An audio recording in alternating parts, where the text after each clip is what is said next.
boa tarde pra você, uma boa terça-feira fria, né, gente? Que loucura! Mas aqui, muito assunto, vai esquentar você com certeza aí em casa, viu? Olha, a gente vai falar hoje com uma fisioterapeuta sobre prevenção de quedas dentro de casa, principalmente para os idosos, né?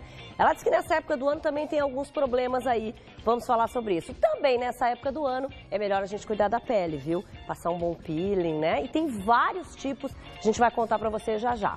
Bom, vamos também mostrar um espaço novo que está abrindo em Porto Alegre, o Aberto, em todos os sentidos. A gente já vai mostrar por quê. Vamos também ter Dr. Pet hoje, sim senhor, vai falar de vermes, né? É uma preocupação que quem tem pet sempre tem. Mas a gente começa hoje o programa da Regina com uma estreia, viu?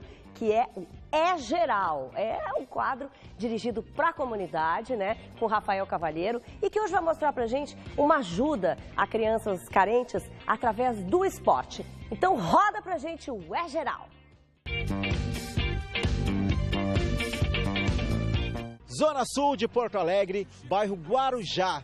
Mais precisamente, Estrada da Serraria 1800. E é daqui que nós vamos contar a nossa história. Te liga aí. Academia Jiu-Jitsu, projeto Gaditas. A gente vai conhecer agora então, hein? O Eduardo Oliveira, que é o responsável. Beleza, Eduardo? Tranquilo. Gente, olha só a história que esse cara aqui tem pra mostrar pra gente. Vamos lá? Vamos lá. Nossa força vai além dos tatames. O impossível é questão de tempo de cada relance. Quem tá no lance, família, confiança. Eduardo Oliveira é criador e responsável pelo projeto Gaditas, que significa ser valente, destemido ou persistente. Ingredientes fundamentais para a sua conquista. Mas é ele quem nos conta como tudo começou. O negócio da idade, né, de guri. A gente assaltou uma pet shop assim de noite, e é onde a gente pegou os sacos de ração. Aí a gente não tinha para quem vender. Daí a gente se lembrou de um rapaz que a gente conhecia, que ele tinha uns cachorros grandes, a gente foi vender para ele de noite. Chegamos lá, ele estava dando aula dele, onde ele disse, não tem dinheiro agora, mas se vocês quiserem podem treinar jiu-jitsu. Aí se vocês não gostarem, eu dou o dinheiro para vocês depois. Aí no outro dia eu voltei lá e fiz a primeira aula de jiu-jitsu da minha vida, assim, daí foi onde eu nunca mais parei. Depois dali eu treinei um pouco, daí eu voltei de novo pra rua, e daí eu usei droga, aí continuei fazendo um monte de coisa errada, só que daí 2009 foi onde eu quis me curar assim, da minha dependência e largar toda essa vida que eu vivia. Então, daí eu montei o projeto Gaditas. Hoje, a casa atende 52 crianças e adolescentes. 13 moram aqui e recentemente Eduardo recebeu a guarda de uma delas. A gente entrou com o pedido de adoção do João, que é onde era um guri que ele veio pra cá, ele tinha 10 anos, 9 para 10 anos.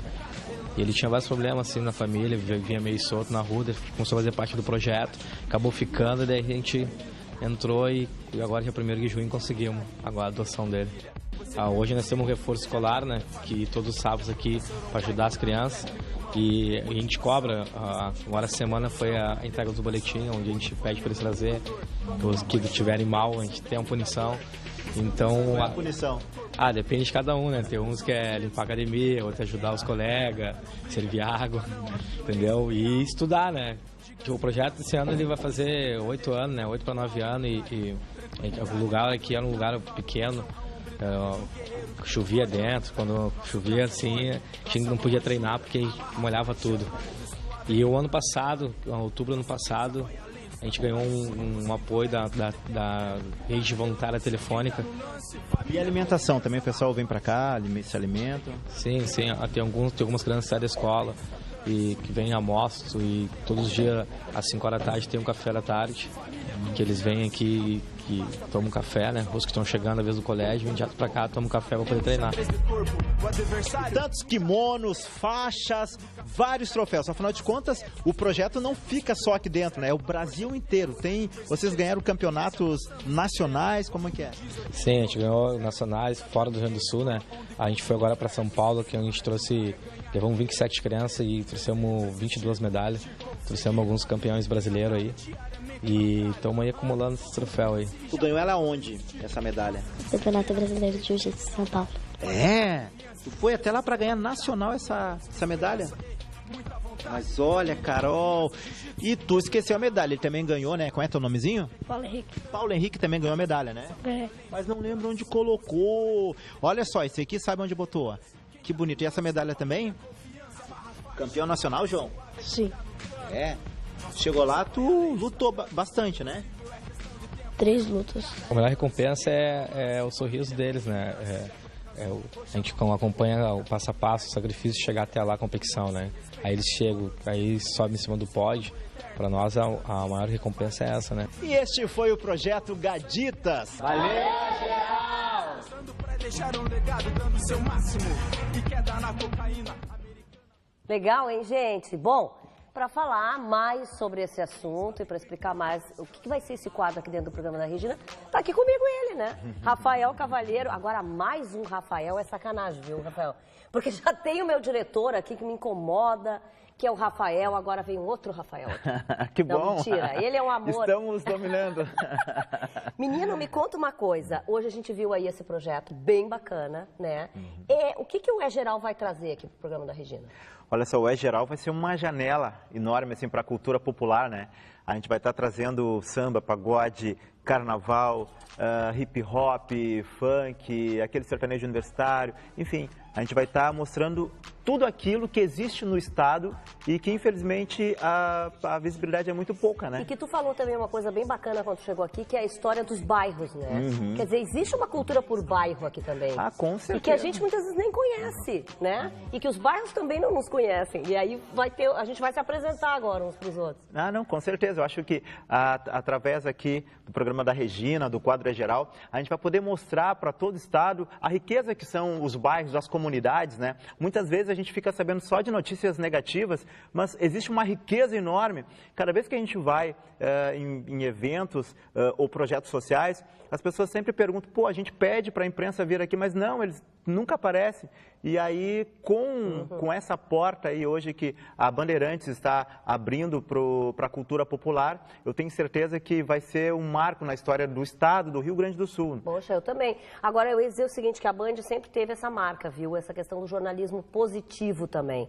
Porque a gente não... Aqui a gente dá notícia, obviamente, mas a gente também procura esses exemplos aí que tu trouxeste agora, do Eduardo, né? Que foi uma coisa bem legal, tu estava me contando, assim, é uma história bem emocionante É dele. muito linda. O Eduardo, hoje ele atende, como a gente colocou na matéria, 52 crianças, né? Sendo 13 em fase de adoção e uma ele conseguiu já a adoção. E ele ensina a gurizada, ele tira do próprio bolso, ele até aceita donativos de tijolo, areia, Poxa, cimento. vamos ajudar, né, gente? Vamos pedir. Ele tem um contato dele que a gente possa passar? Sim, a gente tem o contato ali na... Ele é só ali no entrar na sítio. nossa página também do programa. Isso, tu pode entrar também ali, Gaditas, onde colocar Gaditas no Facebook, vai achar ali. O trabalho dele é muito 10, é muito 10. Igual o trabalho dele, a gente tem diversos outros. Nós temos trabalhos na Bom Jesus, no Morro dos Sargentos, que hoje no Morro dos Sargentos totalmente, as pessoas só falam a parte negativa. Nós temos hoje no condomínio Princesa Isabel, ali nós temos um projeto lindo de horta. Quero até mandar um abraço para o Júnior ali, a Vitória, enfim. Nós temos um trabalho, são em diversos bairros, na Restinga, aí no Beco do Alemão, a gente tem na Vila dos Herdeiros, no Cafuncho, nós temos o Morro da Cruz. No Morro da Cruz nós temos um projeto de cinema para a criançada ali, para a juventude. São diversos projetos espalhados por esse estado. E é bom a gente até falar que o Rafael, na verdade, trabalha com isso há muito tempo, já passou por outras televisões também, né? E agora era um programa e agora vai virar um quadro aqui dentro do programa da Regina. E tudo isso aí que ele falou, a gente vai estar mostrando aqui no programa da Regina sempre, uma vez por semana, né, Rafa? 2 vezes por semana. 2 vezes por semana. Às terças e quintas-feiras, né? Terças e quintas. Isso. E tu vai acompanhar tudo, não importa a hora, essa coisa de noite, de manhã, não tem esse negócio. Não, a gente vai acompanhar sim, com certeza, pra gente. E é legal, como a galera já nos conhece, a gente tem essa liberdade de ir em diversos bairros, enfim, indiferente do horário. Sim, entrar lá, descobrir coisas, né? Claro, porque para trazer aqui pra gente, né? Sem dúvida. Não, com certeza. E outra coisa também, assim, hoje a Bandeirantes, ela se destaca bastante, principalmente na área do esporte, no carnaval. Exatamente. E o carnaval a gente vai estar mostrando os bastidores, né, de muitas histórias que acontecem, histórias que as pessoas nem sabem, que o carnaval é o ano todo, né? Exatamente. Agora a gente assumiu esse carnaval, vocês vão ver. Nós vamos fazer festa. Rafael, obrigada pela tua presença aqui. Já é do programa.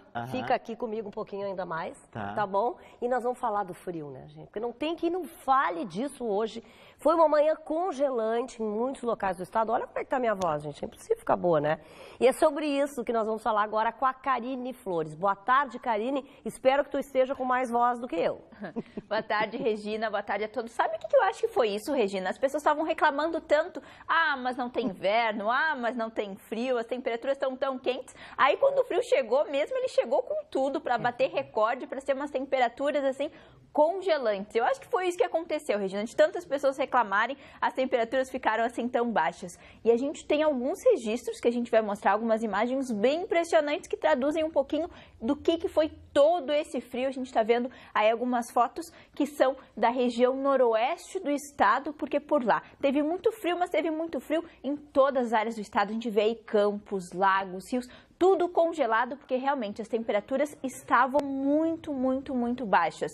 O recorde aqui no estado foi na cidade de São José dos Ausentes, com menos 4 graus. Mas isso se repetiu em diversas outras cidades, em Erechim, por exemplo, que geralmente a gente pensa em dias mais frios, justamente na região mais serrana. Ó, essas aí imagens de São José dos Ausentes, onde fez menos 4 graus, realmente muito frio. Em Erechim foi menos 3,8. Só que a sensação térmica, que é o que a gente sente, porque o que marca nos termômetros é uma coisa, é o que está marcando a temperatura. Mas o que a gente sente quando a gente sai na rua, dependendo da umidade, dependendo do vento, pode ser um pouquinho diferente. E o que aconteceu em algumas regiões do estado foi uma sensação térmica ainda mais baixa do que a temperatura. Uma cidade aqui do estado fez menos 9,6 de sensação térmica. Foi em Tupanciretã, ou seja, além de já estar frio, a temperatura normal, a sensação por conta do vento foi ainda mais congelante. A gente tem uma outra imagem que eu achei bem impressionante, que é de uma torneira que ela está completamente congelada. Isso mostra aí como em diversas situações, né? Essa é a imagem a foto que tiraram. Imagina, foi abrir a torneira, ele estava completamente congelado, porque realmente fez muito frio. Isso aconteceu em Itacurubi, então bastante frio. Agora a gente vai ver aqui em Porto Alegre, porque as pessoas que saíram de casa também fez bastante frio, foi complicado levantar cedo, até porque a temperatura aqui na capital foi de 2,9. Então, essa temperatura mínima foi a mais baixa desde julho de 2014 aqui na capital. Vocês estão vendo aí nas imagens das pessoas usando manta, usando casaco, cachecol. As pessoas tiveram que baixar todo o guarda-roupa, porque realmente, olha, tinha que ter muita roupa para aguentar esse frio. Agora a gente vai ver alguns registros que foram feitos na Serra, porque lá teve um diferencial, né? Teve registro de neve lá na Serra. O registro aconteceu em 5 cidades. Foi Canela, Gramado, Caxias do Sul, Palmeira das Missões e São José dos Ausentes. O que acontece não é simplesmente fazer frio para ter neve, não. Tem que ter uma combinação para dar certo. A temperatura precisa ficar baixa e, além da temperatura baixa, tem que ter uma umidade no ar. Por isso aconteceu ontem, que tinha uma frente fria passando pelo estado, que trazia essa umidade, mas a tendência é que no decorrer dessa próxima semana ainda não tenha neve. Mas pode acontecer o que aconteceu também em várias cidades, que é a chuva congelada, que é um pouquinho diferente. Quando a chuva ela cai, só que aí quando ela chega na superfície, ela acaba congelando, Regina. Bom, neve, tu já disseste, pode ser que não tenha, mas a pergunta que não quer calar, e de todo mundo que eu vi na matéria, o pessoal encolhido assim, caminhando assim, que chega a dar uma tristeza na gente. Vem mais frio, pelo amor de Deus, por aí, Karine. Olha, Regina, essa semana ainda vai ser congelante. Amanhã deve fazer bastante frio aqui ainda no estado. Só que a partir de quinta-feira segue o frio, só que não tanto. Então amanhã é melhor as pessoas se prepararem, que ainda vai ter bastante frio. Mas de quinta-feira em diante as temperaturas seguem baixas, mas pouco a pouco, eu digo bem devagar, as temperaturas vão voltando a subir. Mas é melhor a gente se preparar, porque essa semana aí, de maneira geral, vai ser com bastante frio. Não tem essa questão da neve, mas ainda pode ter sim geada, principalmente na serra, nos pontos mais altos. Então, ainda há chance para essas temperaturas bastante baixas no decorrer do dia também. Saindo do sol, tu sabe, né, Regina? Ao anoitecer, é muito frio. Tem que ficar dentro de casa, com certeza. Obrigada, Karine. Valeu. Bom, tem muita gente também que aproveita o frio aí para fazer alguns procedimentos estéticos, né? Um dos mais procurados é o peeling. Você vai saber tudo sobre esse assunto agora com a doutora Ana Cecília Corsini. Ana, vem pra cá, sempre linda, tudo bem? Tudo Bom, ótimo. ninguém melhor pra falar de peeling que tu, né, Ana? Obrigada, Regina. Ela vem aqui, Com olha, licença. acaba tudo, gente, que ela vem dar, fica todo mundo encantado com ela. Obrigada, Regina. Ana, Um prazer estar aqui contigo novamente. Ana, me conta uma coisa, por que essa época é melhor para fazer os peelings? Regina, eu sempre falo que envelhecer com uma pele saudável é possível sim. E na época do inverno, a gente tem a grande vantagem que nós não temos a exposição direta ao sol. O que acontece? Quando nós temos a renovação celular feita através do peeling, nós também estamos estimulando essas células. Então, se o sol bate na pelezinha, o que acontece? As células jorram pigmento e daí tem o risco de ter as manchas na pele. E também tem os produtos que são usados no peeling, que muitas vezes não pode ser usado quando a pessoa está em exposição ao sol. Com certeza, justamente por essa sensibilização. Eu sempre explico para as minhas pacientes, para os meus pacientes, que existem pacientes que moram no Norte, Nordeste, Rio e que fazem esses tratamentos o ano todo. Porém, eles têm cuidados redobrados com o sol, né? Por exemplo, o uso do filtro solar repetidas vezes durante o dia. Pois eu ia te perguntar isso, porque mesmo com frio, por exemplo, hoje tem sol, Sim. né? Com a exposição ao sol de inverno, a gente tem que usar igual o filtro solar e tal, e pode fazer esse tratamento igual. Com certeza, mas sempre tomando esses cuidados, pelo menos na primeira semana feita o procedimento. Para que serve o peeling? O peeling ele serve para fazer uma renovação celular, ou seja, rejuvenescimento, para clarear as manchinhas, para amenizar aqueles vinquinhos finos, né, na face. Mas existem vários tipos de peeling, Existem. né? E para vários tipos de problemas, digamos assim. Com certeza. Vamos citar alguns aí pro povo. Então vamos lá, existem 3 tipos de peeling, né? Eu falo que é o peeling físico, que é aquele peeling feito através do laser de CO2.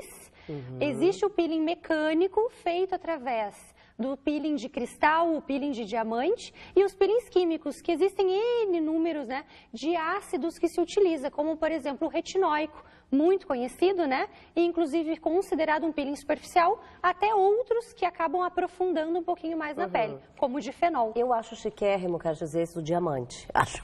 É maravilhoso. Esses dias eu usei, gente, é muito legal, né? É muito legal. Agora, exatamente para que serve cada um deles, né? E, por exemplo, esse do laser que tu falaste, né? Isso. Todo mundo pode fazer? Depende, Regina, a questão do tom da pele. Existem peles negras, peles um pouquinho mais escurinhas, que a gente tem que tomar um cuidado mais redobrado, né? Então, tudo depende da tonalidade da pele. Quanto mais branquinha, mais clarinha a pele for, mais profundo esse peeling pode ser, né? Então, a gente tem que tomar esses cuidados em relação ao tom da pele. Tu vê aí, as pessoas eu acho que achavam que a pele mais clara é a que tem mais problemas para tratar. Tu disseste que a pele escura, na verdade, tem que... Não, a pele clara, ela acaba aparecendo mais ruguinhas. Ah, sim. Por quê? Porque não tem a proteção do pigmento. Por isso que vem as manchas, né? Quando o sol ele bate e manda mancha, é para proteger a nossa pele. Então, uma pele mais escurinha, negra, é difícil a gente ver rugas, né? Então, é uma pele mais protegida. Mas em relação ao procedimento, tem que se tomar cuidados redobrados com a pele mais escurinha. Tá, e os peelings, na verdade, a gente faz, digamos, nesse mês agora. Tem que renovar de quanto em quanto tempo? Depende de cada caso, Regina. Eu sempre digo, se tu quer fazer um procedimento para manter uma pele rejuvenescida, escolha o peeling, né? Porque a gente trata N casos. Então, a gente consegue rejuvenescer, clarear manchinhas, amenizar poros dilatados, rugas, linhas finas de expressão. Então, ele serve para tudo isso. Mas quanto mais fizer, melhor, porque eu já pergunto, tem gente exagerada. Sim. Mas assim, não, agora todos os dias eu vou fazer esse negócio. Não dá, né? Não pode, não pode. Até mesmo porque nós temos 28 dias para que a pele ela se reepitelize. Então, ela fique forte novamente. Se a gente ficar agredindo essa pele semanalmente, dependendo do nível que a gente aprofunda o peeling, a gente pode ter um efeito contrário, né? Que acaba não sendo benéfico, né? Então, esse cuidado a gente tem que ter. Dependendo do peeling, assim, algum desse tipo, porque às vezes a pessoa diz assim, mas a minha pele ficou tão vermelha, né? Eu tive lá, sei lá, uma reação. Quer dizer, existe essa possibilidade e a pessoa, na verdade, quando faz, ela deve fazer perto do fim de semana para dar um tempinho para a pele e vem trabalhar na segunda-feira e tal, bem, que senão chega lá cheio de vermelhos. Sim, Regina. Então, após o procedimento, A partir de 48 horas é que começa a escamação. Isso é uma média, né, Regina? E a escamação dura uma média de 4 dias. Então, nesse tempo, o paciente ele pode fazer as suas atividades normalmente, mas vai ter aquele cuidado com a casquinha saindo, né? E Então, às vezes, por essa é a exemplo, questão. a gente aqui é complicado, né? Porque é televisão, né? Justamente, então a gente sempre tem que tomar esse cuidado. Mas existem também, Regina, peelings mais superficiais, como por exemplo do diamante. A gente tem essa renovação de células, né, sem a escamação, diferente de peelings químicos e o físico, que é o CO2. Tá bom, Aninha, tu vai ficar aqui comigo, tá? Vou trocar Ótimo. completamente de assunto, né, gente? Porque aqui a gente faz isso mesmo. E mistura os assuntos também. O assunto agora é pet. Vocês devem estar com saudade, né? O doutor Valério viajou, teve o MIS, teve tudo isso. Mas agora a gente vai falar de vermes, que é um problema bem comum e que afeta muitos animaizinhos, né? Mas você sabe o que fazer nessa situação? Pois é. Ele vai nos ajudar, então. Vem pra cá, Valério Euriques. Ai, querido, tudo bom? Obrigado. Que bom retorno, obrigado, hein? Que agradeço. Estávamos todos com saudades já. Com licença. Doutor Valério, Ana, né? Já se conhece. Tudo bem, Valério? Obrigado, Tudo bem? Doutor Valério, essa história dos vermes é muito engraçada, porque a gente está falando, porque as pessoas dizem assim, quem tem pet, né? Ai, o meu cachorrinho tá com vermes. Qualquer coisa que acontece com o bichinho tá com vermes. Sim. Quando realmente a gente pode desconfiar que o que ele está sentindo, o que está acontecendo é verme? Então, é bem importante a gente esclarecer para o cliente essa questão da verminose, que é uma grande preocupação. Tem famílias que acabam desverminando com uma frequência muito alta, às vezes até um período mensal, anualmente. Isso é desnecessário, muitas vezes porque a textura fecal ela não está adequada, o cocô está um pouco pastoso ou sai com algum muco e, em muitos casos, o paciente, tanto cães quanto gatos, tem uma coceira na região anal, ou esfregando no chão, ou lambendo com uma certa compulsão. Intensidade. E nesses casos, normalmente não é a verminose o problema. Muitas vezes são problemas na região do intestino, mais na região da ampola retal ou nas glândulas perianais que eles têm. Cães e gatos têm glândulas na região anal. E que, aliás, é bom a gente falar que às vezes tem que ser limpas, né? Pelo veterinário, claro. E não devem ser limpas de uma forma regular, muitas vezes até na estética.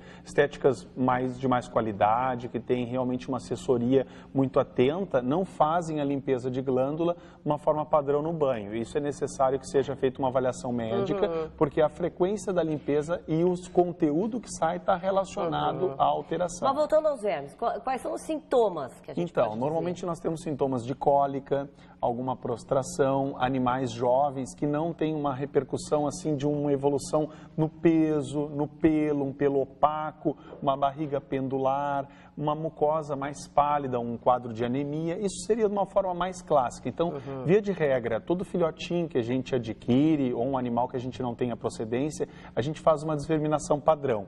De uma forma geral, é uma primeira dose e um reforço em 15 dias. Em alguns casos, a gente faz um complemento de 21 dias para pegar o ciclo dos vermes. Né? Então, quando nós damos o vermífugo, existem vermífugos e vermicidas. Então, a gente tem que usar de acordo com cada caso. Ocorre a eliminação dos vermes na forma adulta, porém os ovos ficam no trato intestinal. E aí eles são eliminados na segunda administração de 15 ou 21 dias. Por isso a importância dessa orientação médica. Não adianta se fazer uma dose única que não vai estar completamente limpo. E outro detalhe importante é o controle parasitário, porque muitas das formas de transmitir vêm através da pulga, ou lambendo animais locais contaminados. Então, se o paciente está com uma infestação por ectoparasitas, por pulga, a pessoa pode dar vermífugo todo mês, que vai ter vermes nas fezes. Agora, tu estava falando aí, os vermífugos tem várias formas também de dar, né? Tem o comprimido, tem, eu acho que líquido também, não sei se tem. Existe. Nos meus, eu sei que eu sempre dou comprimido em 2 momentos, né? De 15 em 15 dias. Isso. Então, nós temos, via de regra, a apresentação de comprimido, a apresentação líquida, tanto para cães quanto para gatos. E para gato também tem a forma de vermicida de colocar na nuca, que é a forma spot-on. Então, para gatos é uma boa forma de se usar a nível de praticidade. Não são para todos os casos, são casos que a gente pode fazer um acompanhamento. Muitas vezes a gente faz um exame de fezes para ver a necessidade e o tipo de verminose. E aqueles pacientes que têm algum desconforto depois que tomam vermífugo, vômitos, cólicas, diarreia, a gente pode fazer um exame de fezes antes de uma desverminação periódica, porque é importante que se diga que, de uma forma geral, a não ser na forma de filhote, que a gente dá vermífugo mensalmente, estão lambendo muitas coisas, a gente caminha na praça, há uma reinfestação, né, com muita frequência. Ao longo da vida, nós fazemos em torno de a cada 4 meses ou a cada 3 meses. E aqueles pacientes que são sensíveis, nós podemos fazer só após o exame de fezes, porque é uma disseminação preventiva, não que tenha um problema clínico. Sabe que eu ouvi uma coisa que eu nunca fiz, e aí eu vou perguntar para o doutor Valério. Dizem que, algumas pessoas me disseram que quando dão o vermífugo para o animal, também tomam. Sim. Esse vermífugo ou outro, não sei. Isso é necessário? Então, a nossa desverminação, ela não precisa ser com a frequência que a gente faz com os pets, até pelo hábito de higiene que a gente tem e que eles têm, né? Via de regra, os médicos orientam que a desverminação seja feita uma vez ao ano, por uma tranquilidade, até pelo manejo íntimo aos pets, né? Ou de acordo com alguma necessidade. Antes de tomar qualquer medicamento, é importante sempre conversar com o médico, claro, porque há uma interação medicamentosa, não dá para se tomar nenhuma medicação sem uma informação orientada. Ai, agora o Rafael, na hora que ele diz assim, faz uma pergunta, diz lá o meu diretor. O Rafa quer saber o seguinte, aquele hábito que algumas pessoas têm, que eu não tenho, mas muita gente tem, né, Aninha? Que é beijar, deixar o cachorrinho lamber a boca, enfim, nariz. E aí? Não é indicado. Os hábitos de higiene que eles têm são diferentes dos nossos, né? O contato íntimo oral, há uma grande possibilidade de uma infestação, de uma contaminação, principalmente em crianças, por isso que nós temos casas onde há crianças pequenas e pessoas com a imunidade um pouco abalada, pessoas em tratamentos médicos. Então, nesses casos, a gente faz uma desverminação num período mais curto, tentando manter uma saúde familiar ainda redobrada. E nesses casos, para evitar a lambedura ou o contato íntimo, se mantém os pelos mais aparados, principalmente nas regiões genitálias, onde pode ocorrer contaminação. Boca e tal, Evitar, beijo na boca. Evitar beijo na boca. Obrigada, Valéria. Obrigada, Aninha. Obrigada. Agora a gente vai para um rápido intervalo. Já voltamos com muito mais assuntos para você. Fica aí.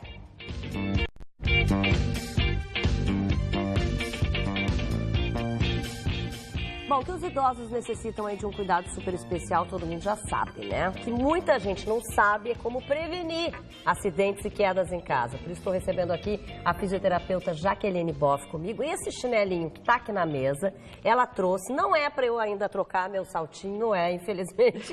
Mas é um dos principais problemas, digamos assim, Jaqueline, porque os velhinhos gostam muito, né, de usar esses chinelinhos. Adoram, porque eles são práticos, né? Só coloca o pé e sai, né? E muitas vezes eles pensam, tem que ser emborrachado atrás. E este é um chinelinho que ele é emborrachado. Que ele tem uma solinha emborrachada, mas não adianta mesmo assim. Não adianta mesmo assim, porque ele não dá estabilidade pro pé. Então, coloca o pé dentro e o pé fica dançando. Principalmente quem tem escada, sobe e desce escada. Exatamente. Isso não é só para os mais velhinhos, não. Pra gente também é um perigo, né? Sim, com certeza. Agora, e o que tem que ser então, por exemplo, se ele quiser usar um chinelinho em casa? O ideal é que seja, além de emborrachado, é que tenha uma pega atrás no calcanhar. Que seja tipo um sapatinho. Que seja estável. Tem uns parecidos com estes hoje em dia, que eles são bem estáveis, dão estabilidade. Então, quando o idoso vai fazer um giro momentâneo, rápido, este aqui, o pé vai e o chinelo muitas vezes tranca. E aquele acompanha e dá maior estabilidade. E tu sabe que, por exemplo, a minha mãe é uma que diz assim, mas eu tenho que ter um saltinho para andar dentro de casa. Esse saltinho também pode atrapalhar, não? Pode, muitas vezes pode atrapalhar sim, com certeza. Então tem que evitar? Tem que evitar. Dentro de casa, pelo menos. Bom, que mais, eu sei que tu cuida muito disso, tu te dirige muito para essas coisas, que mais que a gente tem que prestar atenção dentro de casa? Questão de barras de apoio, ver se tem a necessidade de colocar. Agora, no inverno, é um período que tem muita umidade. Então, banheiros, acontecem muitas quedas em banheiros. Fica tudo muito úmido? Muito úmido. O chão também, tudo, Exatamente. Né? Então, às vezes, tem que avaliar a necessidade de colocação dessas barras de apoio dentro do box ou na frente do vaso sanitário, para facilitar, levantar, para dar mais estabilidade. Qualquer coisa que aconteça, tem a barra ali. Outro vilão é o tapetinho, né? Porque ou tu tem um tapete grande, estável, paradinho lá, ou tu tem... E aí o tapetinho é um problema. Muito, porque o que acontece? Os idosos, muitas vezes, eles perdem a dorsiflexão do tornozelo, ou seja, eles não levantam o pé quando caminham. O golpe de calcanhar deles não é tão adequado. Então, eles saem arrastando tudo que levam pela frente. E com isso, levam o tapetinho também e tropeçam. E pode ter problemas bem sérios mesmo, né? Muito Com sérios. isso. Aliás, tu é fisioterapeuta. Qual a importância, assim, da gente manter, de repente, principalmente o exercício físico, né, na terceira idade, e também, de repente, de ter sessões de fisioterapia? É essencial. É essencial, primeiro, uma avaliação, Regina, onde você vai ver as reais necessidades desse paciente, os fatores de risco, o que a gente deve adaptar, o que a gente deve melhorar no paciente ou no ambiente do paciente. E, a partir daí, se tratar um programa de reabilitação e de prevenção para o idoso. Porque, e agora também tu falaste do inverno, eu lembrei, né? No inverno também, eu acho que os músculos da gente vão ficando mais endurecidos, a gente vai ficando encolhido, a gente vai ficando... E acho que na terceira idade isso piora, né? Piora, diminui a mobilidade também dos pacientes. A nossa tendência é ficar quietinho, encolhido, e aí muitas vezes a gente vai levantar, em qualquer idade a gente já fica rígido. E num idoso isso é pior ainda, porque a flexibilidade já é reduzida. E as dores também aumentam. As dores Por também exemplo, quem tem artrose, né? Quem tem esses problemas assim de ossos, às vezes até a pessoa já operou, né? Sim. Algum membro e tem uma dorzinha. Relata, sim. E aí, então, é importante fazer tanto exercício quanto, de repente, ter um fisioterapeuta, uma pessoa que venha. Sim, com certeza. Aí tem que avaliar a necessidade do idoso, se é de forma individual ou muitas vezes de forma coletiva, se tem capacidade, se pode, que facilita até os relacionamentos, né? Claro, das amizades e tudo. Isso, e com isso vai se melhorar a força muscular, a flexibilidade, o equilíbrio, e com isso proporcionar uma melhora de um quadro geral e diminuir esse risco de queda. Tá bem, Jaqueline, a gente sempre fala sobre isso aqui, viu? Porque se a gente não fala, as pessoas às vezes até esquecem, né? Sim. Então tem que estar sempre falando. Obrigada, Jaque, pela tua presença aqui. E vamos mudar de novo de assunto, vamos falar de arte. Desde o último fim de semana, Porto Alegre tem um novo espaço de arte, coisa boa, bem no coração da cidade. Vou chamar pra cá a Marla e o Ricardo, que são os idealizadores do Aberto Caminho de Artes. Cadê esses dois? Tudo bem? Tudo bom. E aí, sejam bem-vindos. Obrigada. Me contem a história do Aberto, porque a gente aqui no programa da Regina, a gente sempre gosta muito quando vai falar de arte, quando a gente tem mais um espaço, né? Isso é muito bacana, é um ambiente aberto por quê? É um trocadilho que não foi pensado, né? Foi proposital, no sentido de que a gente quer estar aberto a todas as manifestações culturais. Era um espaço antes que estava muito destinado às artes visuais e agora ele está para música, poesia, literatura, arte de rua. A gente teve o evento de inauguração agora, teve o Ricardo Silvestrin fazendo um pocket de poesia, depois teve o pessoal fazendo voz e violão, terminou com uma festa de hip hop, teve fotografia, teve a exposição do Ricardo, de artes visuais. Então, aberto. A gente está mandando aí umas imagens, ó. Essa é a exposição que está lá agora? Isso, que está lá agora, chama O Tempo das Coisas. E é um espaço integrado ao Caminho dos Antiquários, é um espaço... o Caminho dos Antiquários já existe há mais de 10 anos em Porto Alegre, a feira, todos os sábados, das 10 às 3. As pessoas às vezes não sabem que tem aquele espaço maravilhoso na cidade. Vão para Buenos Aires e vão no Caminito. Não sabem que aqui em Porto Alegre a gente tem um Caminito. E ainda se queixam que a gente não tem, né? Esse espaço. Isso, então a gente é um espaço contemporâneo no meio do Caminho dos Antiquários. Aos sábados a gente põe a nossa barraca para a rua também. A gente chama carinhosamente de No Toldinho. É mais um espaço para novos nomes da arte. Começou agora com Pedro Henrich fazendo uma exposição de fotografia. Então, aberto porque a gente quer integrar, quer que a comunidade venha. As pessoas chegam nas galerias e nos museus e tem aquela impressão de que, será que pode entrar? Será que tem que pagar? Não, o aberto tem entrada franca, a feira toda acontece de maneira ao ar livre, tem na pracinha Feirinha de Pulgas. Então, realmente é um espaço de cultura para a cidade. E são as tuas fotos, Ricardo, ali? São as tuas obras? São obras minhas. Que a gente mostrou. Isso, essa exposição nós chamamos de O Tempo das Coisas. Que ela falou agora. Isso, que é um diálogo que a gente está fazendo a partir dos 100 anos da obra do Duchamp, chamada A Fonte, que é um mictório investido, né? Então, esta exposição ela tem esse sentido de Se der para rodar de novo aí, Rafa, para a gente ver as fotos. Aí, ó, tá rodando. Esse é o Duchamp, é o desenho do Duchamp com uma série de obras dele, né? Mas a grande virada do Duchamp é o seguinte, existe um processo de escolha para definir o que é e o que não é a obra de arte. Né? E o aberto, em certa medida, ele também se insurge contra essa fala autorizada que define o que seja ou o que não seja a boa cultura. Né? Então, essa exposição ele tem esse sentido de estabelecer esse diálogo. Né? Ou seja, abrimos a porta, abrimos a rua e acolhemos a todos com o mesmo valor de expressão cultural. Quer dizer, todo tipo de arte vocês vão receber. É bem isso, se eu quero fazer um show de poesia, eu vou lá e faço. Se eu tenho um outro tipo de coisa, também posso fazer sarau, posso fazer o que eu quero. Isso, agora... destribalizar. Né? Temos as nossas tribos, sim. Que bom isso, destribalizar.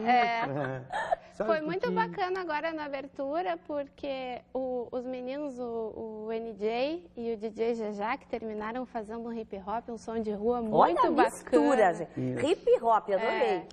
E eles mesmos, poxa, a gente nunca tinha participado de um evento com poeta, que é o Ricardo Silvestrin, né? Então, que, por sinal, é muito famoso nessa área. Estão lançando um livro agora, ele e a Lota Moncada, amanhã. 19 horas, já vou fazer uma propaganda. Já faz, claro, tem que chamar esse povo. Não, e agora, a propósito do Duchamp, o Museu de Arte Contemporânea está abrindo dia 25 uma exposição chamada 25 vezes Duchamp. São 25 artistas, vem gente da Europa, São Paulo, Rio.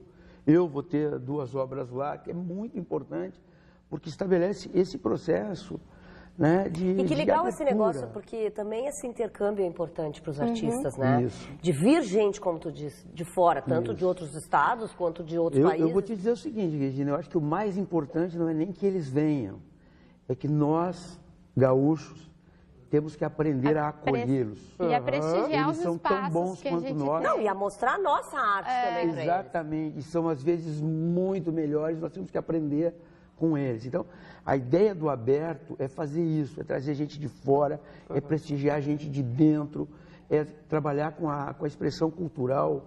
Por exemplo, a manifestação do hip hop e o conteúdo do que aquele cara disse na rua, não é um processo assim, foi chocante. Vamos dizer o endereço direitinho para quem não se ligou ainda, porque tu falaste Caminhos Antiquários, mas quem não se ligou. É na última quadra da Marechal Floriano, ali entre a Demétrio e a Fernando Machado. 760 é o aberto, a quadra toda é o Caminho dos Antiquários. A gente está aberto das 2 às 6 todos os dias e aos sábados das 10 às 3. Tá bom, gente, adorei, agradeço demais a presença de vocês aqui. E que legal, mais é uma programação para os gaúchos aqui, né? E para todos, né, que quiserem. Obrigada mesmo. Visitem a feira. Vamos visitar, com certeza. Obrigada, gente. Fica aí um pouquinho. Ai, eu vou falar de pão. Aquela velha... Betinho! As fofocas, as marocas. Gente, coisa bonita aí. Não, com inverno, com frio, Exatamente, gente. foi o que eu pensei. Né? Um pãozinho. Isso aqui não é pãozinho. Que é isso? Não. Então, né? Vem, Thiago, vem. Thiago fica lá se enrolando, porque a gente não dá pra ele pãozinho, aí ele fica com uma inveja, não vem aqui gravar. Mas até tem um pedacinho pra ele hoje, né? A gente vai ver depois, tá? Tá, se vai dar ou ele não. se comporta. Faz bonito, faz bonito. Esse é o pão australiano. Esse é o banana bread, que é um pão australiano, tá? Ele é muito... Ele é muito famoso na Austrália. Na verdade, é muito interessante esse pão, porque ele foi descoberto, bom, pelo que eu sei, a lenda diz... Para, Thiago! Deixa eu contar a história do banana bread. Não dá, ele fica com essa mão aqui, gente. Vai ter pra ti, vai ter. Ele era do Egito, tá? Então, na verdade, os egípcios, eles assavam esse pão embaixo da terra, tá? Daquela, bem negócio dos gaúchos, né? Que gosta de pôr as coisas embaixo da terra, põe ali em cima. Daqui a pouco já tá com a carne, aquela na areia. Lembrou, né? Lembrou. Então, na verdade, ele começou a ser feito lá. Eu não sei por que chegou na Austrália e é assim, eu ia perguntar, em todo lugar. Nada a ver os egípcios, os australianos, meu Deus. É que assim, é potato, entendeu? Não tem nada a ver. Mas só o que cheiro é maravilhoso. Porque nos australianos virou assim o nosso cacetinho, sabe? Sei. Lá na Austrália. Então, esse mas pão... vamos combinar que é mais chique, né? Não, ele é... Não, na verdade, eu botei esse negócio do açúcar de confeiteiro, mas ele não vai. Porque ele come no café da manhã, ele come no lanche da tarde, ele come à noite...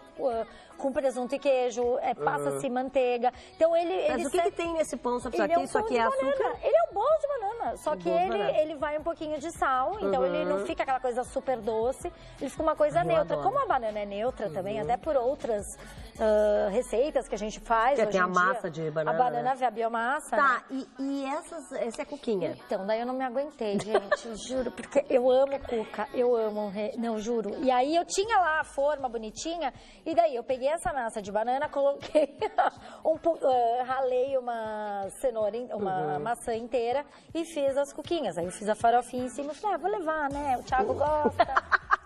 É uma maravilha. Da Regina, Tá. o telespectador gosta, Ai, né, gente, pessoal? a gente traz só pra mostrar pra vocês, tá? Isso, Betina. Depois a gente ensina a receita se vocês quiserem, tá? Lá nas Vai nossas estar redes. na minha página. E na tua página também. Sim, senhora. Tá. Obrigada, viu? Obrigada A a gente, você. quando ela vem, a gente encerra louca pra poder comer. O programa da Regina fica por aqui. Amanhã a gente tá de volta, mas olha, a gente vai ter que ver mais um pouquinho as imagens do frio, que chega a dar frio na gente. Mas é bonito também. Beijo.